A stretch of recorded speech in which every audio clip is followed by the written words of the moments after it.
tokios parodos labai reikalingos pristatyti žmonėms visus pasikeitimus, visas naujoves, viskas, kas atsiranda per metus laiko naujo. Nauji vaistai, naujos technologijos, nauji gydymo būdai, žodžiu, visos naujienos.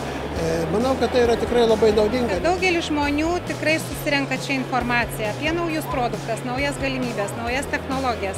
Tai yra žingsnis į priekį, link sveikatos, link grožio, o vis tiek ne visi gauna informaciją per laikraščių žurnalus. Ir čia yra tikrai susitikti akis į akį su pačiu gamintojo atstovu ir gauti tiesioginę informaciją. Kiti žmonės nėra net matę, kaip tas purvas atrodo gydomasis, koks jis yra, kokias galima procedūras. Tai vat ir gali tiesiog sužinoti tokius dalykus. Vėlgi yra galima ir kūno masę sudėti, pasižiūrėti, iš ko susideda kūnas, kiek kaulų, kiek raumenų, kiek riebalų. Žmonės vis tiek paskutiniu metu yra labai susidomėję savo sveikatą.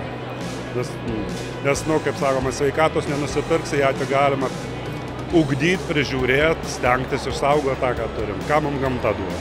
Mane domina viskas, kas yra sveika. Viskas. Todėl, kad aš pati sveikai gyvenu ir man patinka sveikai gyventi ir tiesiog domiuosi kur, kas, kaip išsilaikyti savo sveikatą.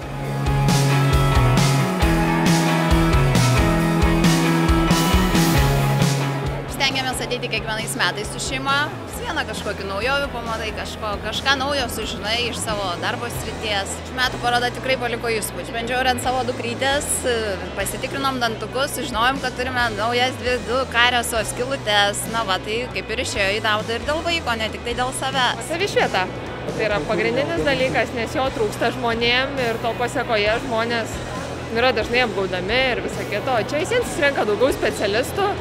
Donorystę užsiemam ir tai pereinam, žalių kokteilių paragaujam, paskaitose pasėdim, labai įdomu. Yra daugiau sveikatai tinkamų produktų, o ne grožiui. Tai čia jau yra geras bruožas šito renginio. Džiaugiuosi, kad tiek daug dalyvių ir tikiuosi, kad kitais metais bus dar daugiau vietų, į kurias galima užeiti ir pasidomėti apie sveikatą.